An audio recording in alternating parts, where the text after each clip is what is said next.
ডেলিভারির কথা বলছিলেন, এই প্রসব পরবর্তী সময়ে আসলে কোনো ধরনের লাইফস্টাইল মডিফাইয়ের কোনো প্ল্যান থাকে কিনা, কিংবা আসলে হচ্ছে উচ্চ ঝুঁকিপূর্ণ গর্ভাবস্থার পরবর্তী এই সময়টি কিভাবে আসলে পার করবেন? এখানে যে চেকআপটা, এটা তো একদম অন্য চেকআপের মতো যে জাস্ট মাসে মাসে আসলে হবে না।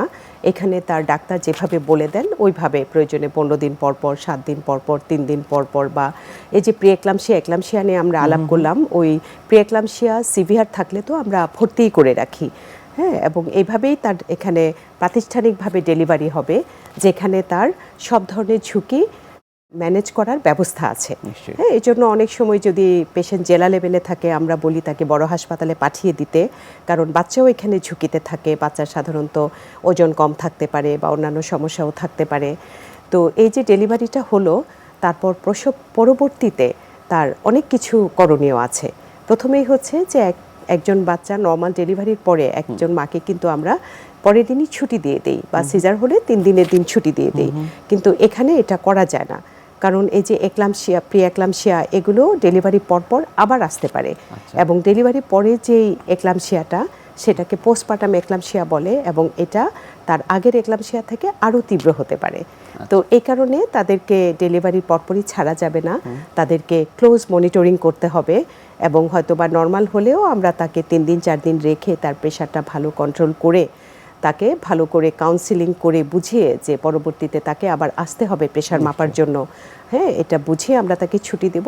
এবং সিজারিয়ান সেকশন হলেও 3 দিনের জায়গায় আমরা তাকে আরও প্রয়োজনে বেশি রাখবো, এবং তাকে এবং তার ফ্যামিলিকে ভালোভাবে বুঝাতে হবে যে প্রেশারটা মাপার জন্য আবার আসতে হবে, এবং বুঝিয়ে তারপর আমরা তাকে অর্থাৎ তাদের ফলোআপটি আসলে নিশ্চিত করতে হবে। ফলোআপটি নিশ্চিত করতে হবে এবং একটু ঘন ঘন করতে হবে। অনেক ধন্যবাদ আপনাকে আমাদের আজকের এই অনুষ্ঠানে আসবার জন্য। আপনাকে, আমাদের প্রিয় দর্শককে এবং সর্বোপরি এনটিভি কর্তৃপক্ষকে অনেক অনেক ধন্যবাদ। প্রিয় দর্শক, এতক্ষণ দেখছিলেন স্বাস্থ্য প্রতিদিন। কথা হচ্ছিল খুব গুরুত্বপূর্ণ একটি বিষয়, উচ্চ ঝুঁকিপূর্ণ গর্ভাবস্থা নিয়ে। আশা করি আমাদের এই গুরুত্বপূর্ণ তথ্যগুলো আপনাদের অনেক বেশি উপকারে আসবে। অনুষ্ঠানের পর্যায়ে দেখে নেব কি থাকছে আগামী পর্বে স্বাস্থ্য প্রতিদিন অনুষ্ঠানে। কিশোরী বয়সটা খুব ইম্পর্টেন্ট। কিশোরী তার একটা ছোট বয়স থেকে একটা দুটো ধাপের মাঝে একটা পড়ে। সো তার মধ্যে তার একটা বিশাল ধরনের পরিবর্তন আসে।